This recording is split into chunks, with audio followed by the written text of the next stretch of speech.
Guarantee guarantee guarantee ಇದು guarantee news ಸುದ್ದಿ ಖಚಿತ ನ್ಯಾಯ ನಿಶ್ಚಿತ. ನಮಸ್ತೆ ವೀಕ್ಷಕರೇ, ನಾನು ಅಖಿಲೇಶ್ ದಬ್ಬೆಕಟ್ಟೆ. 144 ವರ್ಷಕ್ಕೊಮ್ಮೆ ಆಗೋ ಮಹಾ ಕುಂಭಮೇಳಕ್ಕೆ ಈಗ ತೆರೆ ಬೀಳುತ್ತಾ ಇದೆ. ಪ್ರಯಾಗ್ರಾಜ್ನಲ್ಲಿ ಎತ್ತ ನೋಡಿದ್ರೂ ಜನಸಾಗರ. ಸಂಕ್ರಾಂತಿಯಿಂದ ಆರಂಭ ಆಗಿ ಮಹಾಶಿವರಾತ್ರಿಯ ದಿನದಂದು ಸಂಪನ್ನಗೊಳ್ಳುತ್ತಾ ಇದೆ. ಈ ಬಾರಿಯ ಮಹಾ ಕುಂಭಮೇಳದ ವಿಶೇಷತೆ ಏನಾಗಿತ್ತು, ಇವೆಲ್ಲದರ ಕಂಪ್ಲೀಟ್ ಒಂದು ಇಂಟ್ರೆಸ್ಟಿಂಗ್ ಸ್ಟೋರಿ ಇಲ್ಲಿದೆ ನೋಡಿ.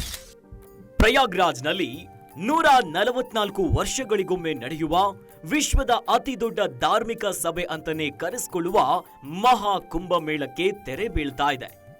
ದೇಶದ ಸಾಂಸ್ಕೃತಿಕ ಧಾರ್ಮಿಕ ರಾಜಧಾನಿ ಅಂತಾನೆ ಬಿಂಬಿತವಾಗಿರುವ ಉತ್ತರ ಪ್ರದೇಶದಲ್ಲಿ 45 ದಿನಗಳ ಕಾಲ ಹಬ್ಬದ ವಾತಾವರಣವೇ ತುಂಬಿತ್ತು. ನಿರೀಕ್ಷೆಗೂ ಮೀರಿದ ಭಕ್ತ ಸಾಗರ. ಎತ್ತ ನೋಡಿದ್ರೂ ಹರ ಹರ ಮಹದೇವ ಎನ್ನುವ ಆ ನಾಮಸ್ಮರಣೆ.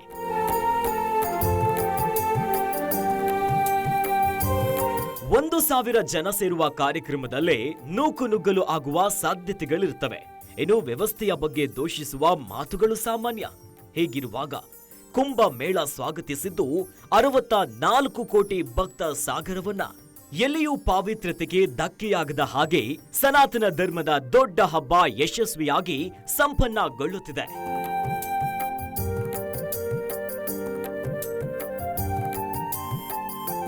ಜನವರಿ 13ರಂದು ಆರಂಭವಾದ ಮಹಾ ಕುಂಭಮೇಳ ಜಗತ್ತಿನಲ್ಲೇ ಅತಿ ಹೆಚ್ಚು ಜನರು ಒಂದೆಡೆ ಸೇರುವ ಧಾರ್ಮಿಕ ಉತ್ಸವ ಅಂತ ಕರೆಸಿಕೊಳ್ಳುತ್ತೆ.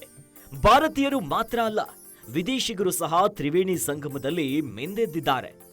ಮೂಲಗಳ ಪ್ರಕಾರ 15 ಲಕ್ಷಕ್ಕೂ ಹೆಚ್ಚು ವಿದೇಶಿಗರು ಸಂಗಮ ಸ್ನಾನ ಮಾಡಿ ಪುನೀತರಾಗಿದ್ದಾರೆ. 1,000 ಜನ ಸೇರುವ ಕಾರ್ಯಕ್ರಮದಲ್ಲೇ ನೂಕುನುಗ್ಗಲು ಆಗುವ ಸಾಧ್ಯತೆ ಇರುತ್ತೆ.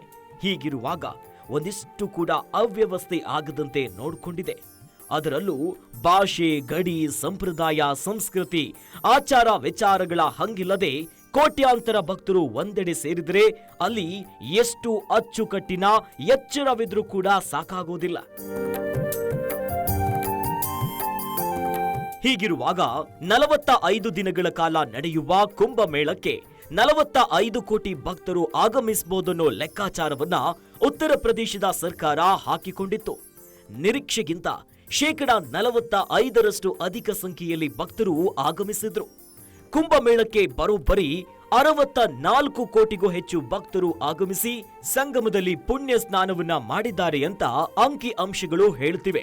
ಇದು ಐತಿಹಾಸಿಕ ದಾಖಲೆ ಅಂತ ಸಿಎಂ ಯೋಗಿ ಆದಿತ್ಯನಾಥ್ ಹೇಳಿದ್ದಾರೆ.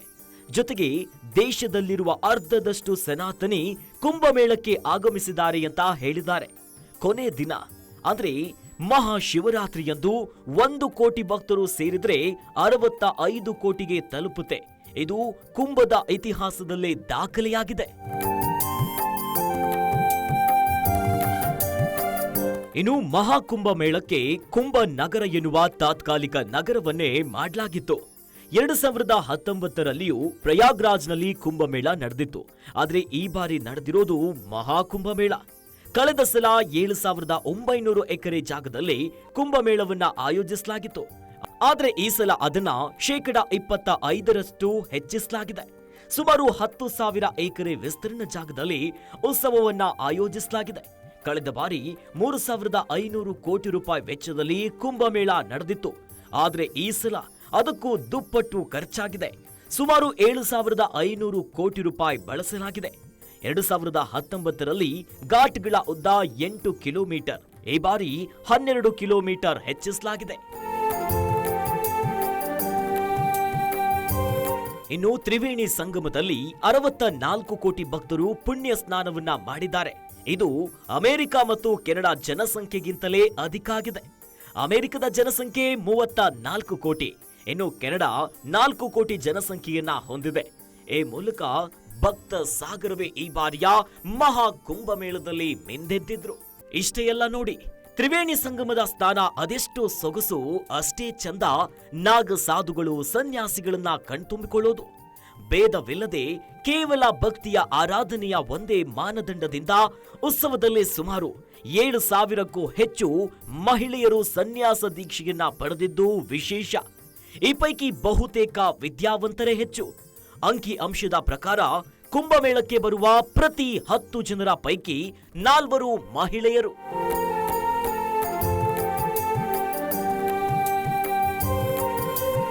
ಇನ್ನು ರಾಮ ಮಂದಿರದ ಬಳಿಕ ಯುಪಿ ಪ್ರವಾಸೋದ್ಯಮಕ್ಕೆ ಬೂಸ್ಟರ್ ಡೋಸ್ ಸಿಕ್ಕಿತು.